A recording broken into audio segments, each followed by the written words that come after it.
Reciba mis saludos cordiales compañeros de RIG Metálicas, cumpliendo con el programa de capacitaciones daremos inicio a la capacitación sobre modelo de prevención de delitos.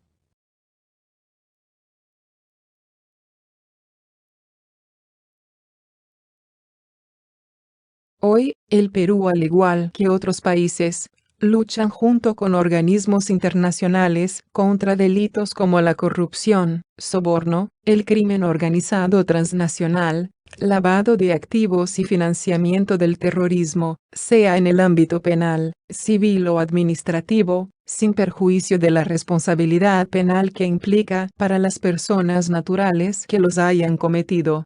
En ese sentido, se emitió normativas que regulan la responsabilidad administrativa de las personas jurídicas, buscando alentar a los empresarios a implementar medidas dentro de sus sistemas de prevención del delito, a fin de reducir o eximirse de responsabilidad en el supuesto caso que alguna persona vinculada con ellos lleve a cabo un acto ilícito, que pudiera implicar a la empresa u organización. Para iniciar vamos a definir qué es corrupción. La corrupción es entregar, ofrecer, prometer, aceptar o solicitar una ventaja indebida que puede ser económica o no económica, se puede dar en forma indirecta o directa para incentivar o recompensar que una persona actúe o deje de actuar sus obligaciones. La corrupción se puede materializar de muchas formas: dinero, pagos de facilitación, regalos, hospitalidad y atenciones, contribuciones políticas, donaciones, terceros, mejora de comisiones, descuentos, entrenamiento, emplear familiares, beneficios a familiares, servicios sobrevaluados ficticios. Son las formas más comunes en que se puede materializar la corrupción.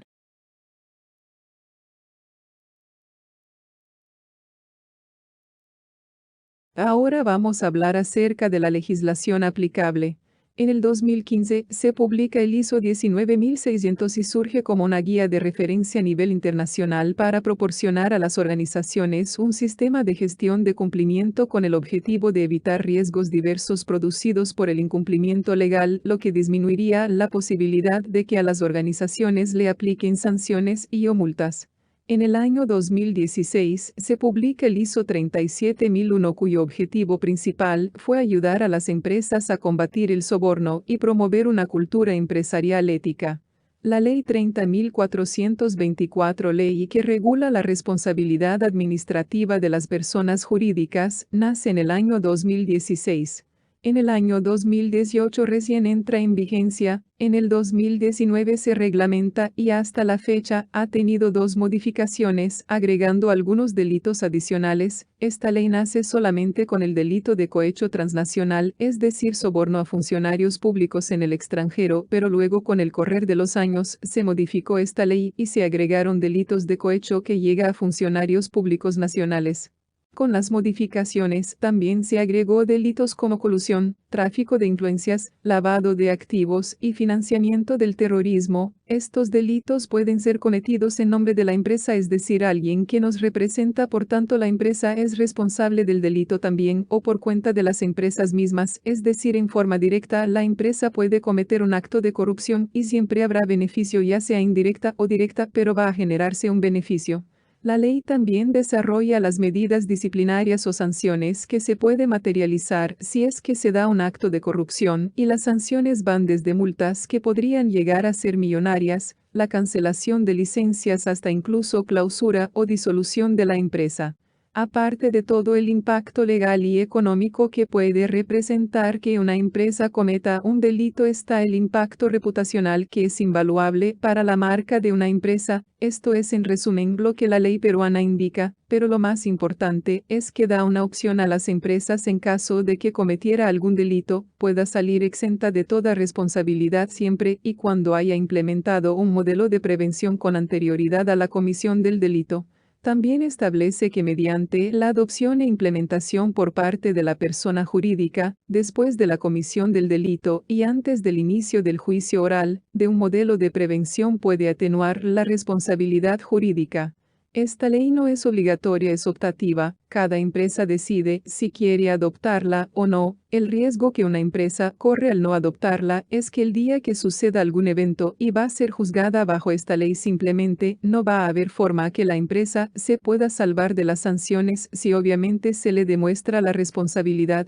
El marco legal que aplica el modelo de prevención de delitos habla de la persona jurídica. ¿Qué es persona jurídica? Son entidades de derecho privado, asociaciones, fundaciones, organizaciones no gubernamentales y comités no inscritos, las sociedades irregulares, los entes que administran un patrimonio autónomo y las empresas del Estado peruano o sociedades de economía mixta. En la pantalla pueden apreciar algunos ejemplos de personas jurídicas.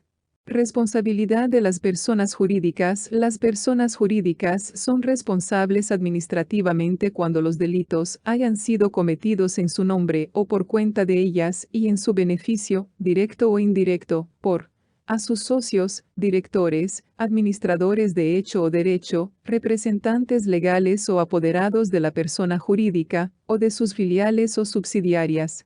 B. La persona natural que, estando sometida a la autoridad y control de las personas mencionadas en el literal anterior, haya cometido el delito bajo sus órdenes o autorización.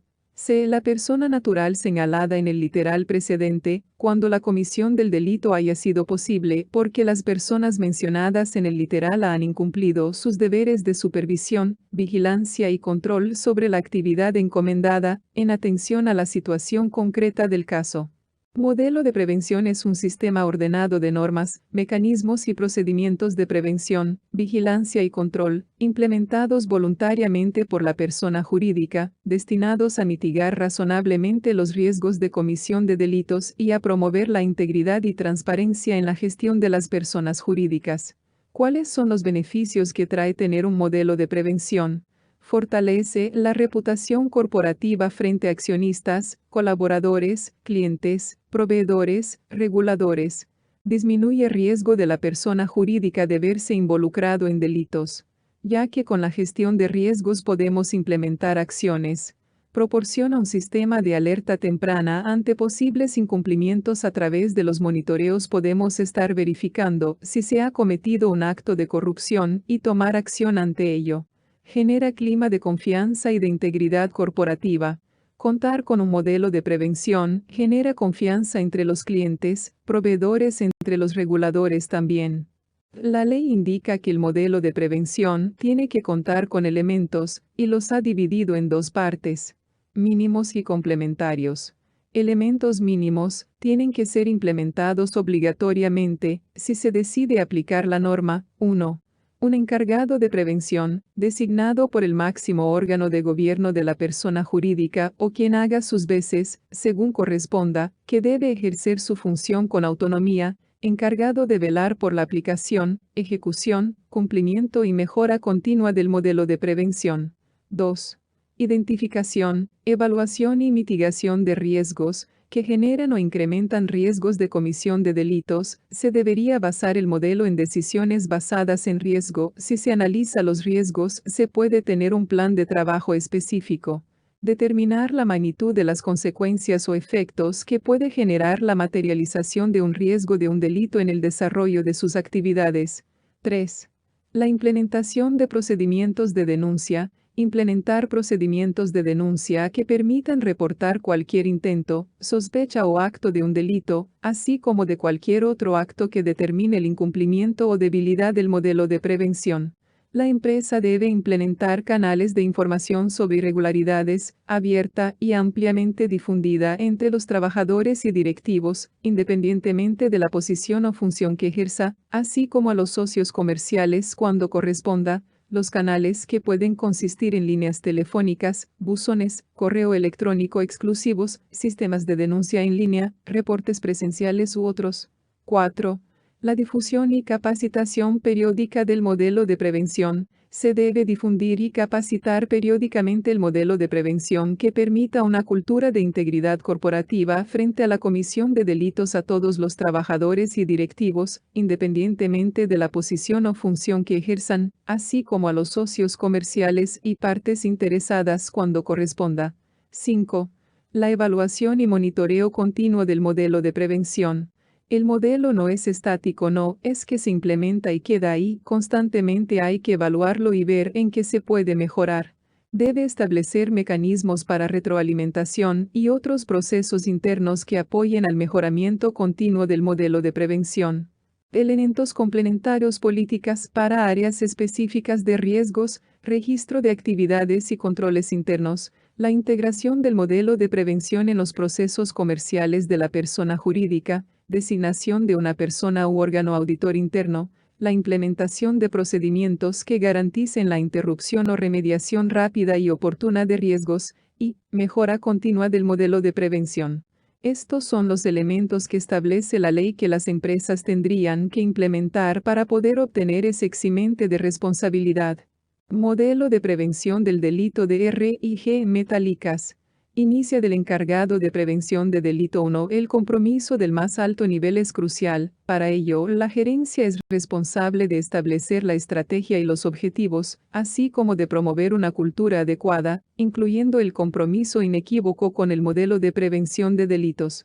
2. La evaluación del modelo de prevención de delito. Aquí se identifica y evalúa los riesgos a los que está expuesto la organización, pues una evaluación eficaz del riesgo es vital ya que informa del estado de los controles existentes y la identificación de brechas para su remediación. 3. Se identifica y evalúa la efectividad de los controles, se monitorea la implementación de mejoras. Para ello, la empresa cuenta con un código de ética, una política de prevención de delitos, también procedimientos de los procesos y controles, ha establecido los pasos para la debida diligencia, gestión de denuncias, realizar comunicación y entrenamiento a todas las partes de la organización, de igual forma realizar el monitoreo y revisión del modelo de prevención. El monitoreo es importante para evaluar y demostrar hasta qué punto el modelo de prevención de delitos funciona realmente. El modelo de prevención de delitos en su conjunto es iterativo, y los resultados de la vigilancia y la aplicación se retroalimentan en su mejora continua. La iteración también garantiza que la evaluación del riesgo se mantenga actualizada. En junio de 2015, la policía brasileña arrestó en su lujosa casa de Sao Paulo a Marcelo Odebrecht, uno de los empresarios más poderosos de Brasil. Cuando se hizo pública su detención, muchas personas se llevaron las manos a la cabeza y todos los políticos de la región echaron a temblar. Marcelo Odebrecht pasó de ser el jefe de una de las firmas de construcción más grandes del mundo a protagonizar el mayor caso de corrupción empresarial. Su empresa gastó más de 800 millones de dólares en sobornar a presidentes y funcionarios del gobierno de 12 países para conseguir contratos millonarios de obras públicas. Y la lista de proyectos es interminable: líneas de metro en Venezuela, un puerto de 1.000 millones de dólares en Cuba, tranvías en Colombia o la sede de los Juegos Olímpicos de Río de Janeiro. El caso Odebrecht ha pasado a la historia como uno de los mayores escándalos de corrupción de los últimos años. Pero la gran pregunta es, ¿qué pasó con esta empresa después de su escándalo? En este vídeo vamos a analizar su historia, las cosas buenas que tenía la empresa, porque no solamente creció a base de corrupción y de todo lo malo que hizo, y luego veremos por último su decaída y todo el escándalo final que tuvo. Así que quédate en este apasionante caso, porque la historia tiene unos altibajos increíbles. Así que vamos allá.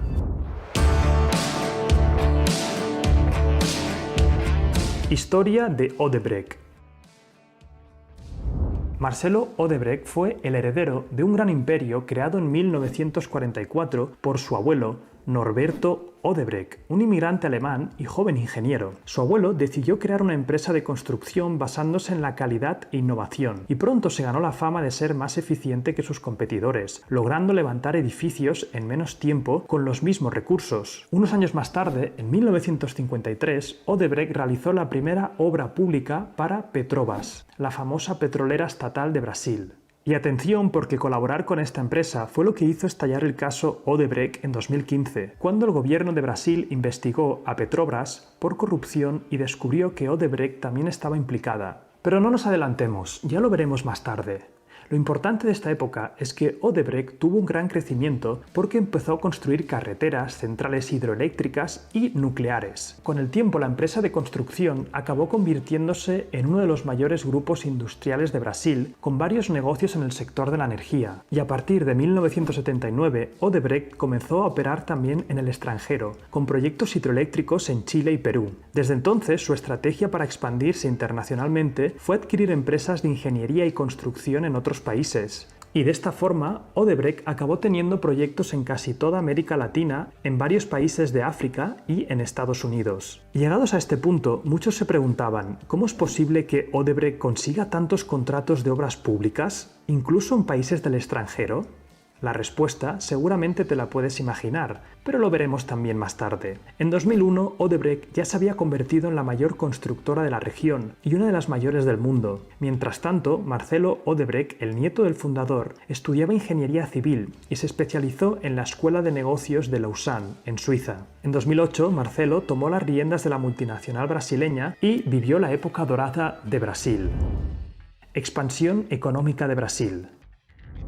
Brasil se convirtió en la estrella de los países emergentes gracias al petróleo. Esto fue muy importante porque gracias a la expansión económica del país, el gobierno quería crear puestos de trabajo a toda costa y comenzó a organizar grandes eventos, como el Campeonato Mundial de Fútbol en 2014 y los Juegos Olímpicos de Río de Janeiro en 2016. Y como te imaginarás, Odebrecht fue la empresa encargada de construir todo tipo de infraestructuras y edificios. Además, a toda la expansión de Brasil hay que sumar los más de 20 países en los que Odebrecht tenía proyectos. En definitiva, el crecimiento de estos años fue exponencial. Realmente la empresa estaba a tope. Sin embargo, en 2015 todo ese crecimiento se vino abajo de un día para otro, cuando salió a la luz la mayor investigación por corrupción en Brasil. Esta se llamaba Lava Jato, o lo que sería lo mismo en español, lavacoches. Esta investigación acabó salpicando a muchas empresas y entre ellas estaba nuestra famosa Odebrecht.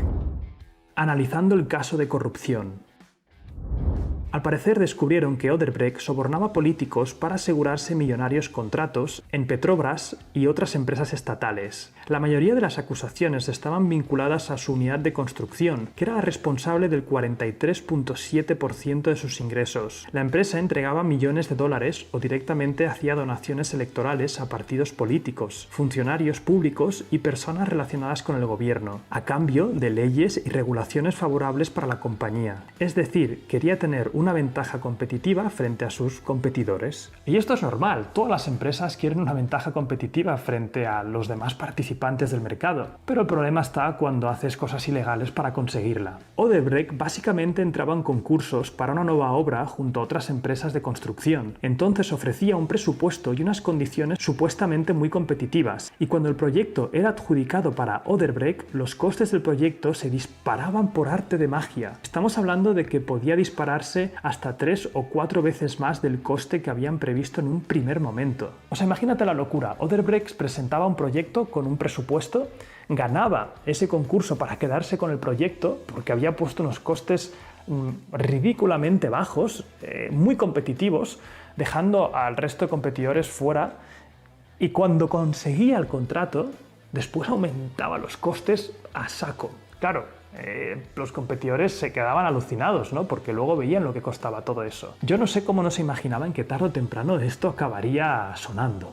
En algunos países como Alemania, esto directamente no se puede hacer, porque si los costes suben una vez que has empezado la obra, son las constructoras quienes tienen que afrontar el coste extra. Y te preguntarás, ¿cómo es posible que no les pillaran en todos estos años? Odebrecht había creado sociedades anónimas ficticias en lugares como Belice, las Islas Vírgenes y Brasil. Incluso acabó creando específicamente un departamento de sobornos llamado Sector de Relaciones Estratégicas. Como puedes comprobar, lo tenían muy bien planificado todo. Cuando se destapó toda esta trama, Marcelo Odebrecht fue acusado por delitos de corrupción y lavado de dinero en los contratos de Petrobras. Al principio, Marcelo se negó a delatar a los políticos implicados. Sin embargo, la situación no pintaba nada bien. La policía había encontrado una carpeta en la que figuraban nombres y apodos de los políticos que habían sido sobornados sistemáticamente. Así que acabó sucediendo lo que muchos temían. Tanto Marcelo como otros 77 altos cargos de la empresa delataron a varios implicados para rebajar su condena.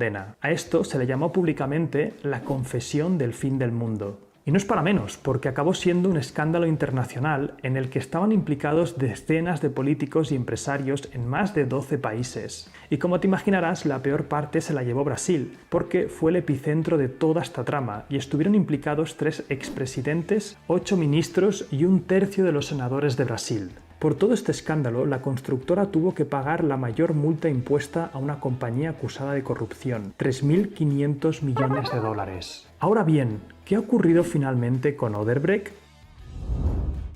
Nueva identidad y nuevo futuro. Para sorpresa de muchos, la empresa sigue existiendo. Eso sí, ha tenido un lavado de imagen radical y está pasando por varios apuros económicos. Primero cambió su nombre para adaptar las siglas OEC y una nueva identidad visual. Además, ha cambiado a los miembros de alta dirección y ha incorporado un consejo independiente, es decir, sin vinculación con la empresa. Sin embargo, no ha sido suficiente para remontar. La empresa ha tenido dificultades para obtener contratos debido a su mala reputación y a la crisis económica de Brasil, donde se ubica el 56% de los proyectos de la empresa. En 2019, Odebrecht se declaró en bancarrota en Brasil y tuvo que solicitar el mayor concurso de acreedores de la historia del país, con una deuda de casi 24.000 millones de dólares. Una vez más, cambió su nombre a Grupo Novonor en 2020 y está tratando de reposicionarse en el mercado tras el escándalo. Con todo ello, ha conseguido unos ingresos de 586 millones de dólares en 2020, gracias a las 6 empresas del grupo que cuentan con cerca de 25.000 empleados en las áreas de construcción, energía, transporte y saneamiento. Sin embargo, todavía están dudas si podrá recuperarse. En cualquier caso, Odebrecht pasará a la historia como la empresa de construcción que revolucionó la industria con más de 2.600 obras de gran envergadura por todo el mundo, para acabar liderando el escándalo de corrupción más grande de toda Latinoamérica. Hemos podido apreciar en el video los escándalos de corrupción político-empresarial que sacudieron América Latina, y en la siguiente imagen apreciamos los países de América Latina y los montos involucrados. Según el último índice de percepción de la corrupción de Transparencia Internacional, Nueva Zelanda y Dinamarca son los países menos corruptos del mundo, con puntuaciones de 90 sobre 100. Perú se ubica en el puesto 101 de 176 países, con una puntuación de 35, que refleja un alto nivel de corrupción. Según la última encuesta nacional urbano-rural, la corrupción es el principal problema del Perú, seguida por la delincuencia y la inseguridad. La ciudadanía, a pesar de no encontrar sorpresa cuando se revelan este tipo de acciones, sí sufre cansancio con el sistema político. El cansancio con el sistema político se ha transformado en diferentes oportunidades en abstención electoral o aparición de outsiders que saben canalizar esta inconformidad y la transforman en votos. Los partidos políticos no han trabajado en recuperar la confianza de los electores. Las transformaciones internas han sido lentas, la imposibilidad de desmarcarse de los corruptos los aleja del electorado y las comunicaciones repetitivas no logran enviar mensajes que la ciudadanía entienda como renovación. Espero que la información brindada el día de hoy haya podido ser entendida por ustedes. Me despido hasta una próxima oportunidad. Gracias.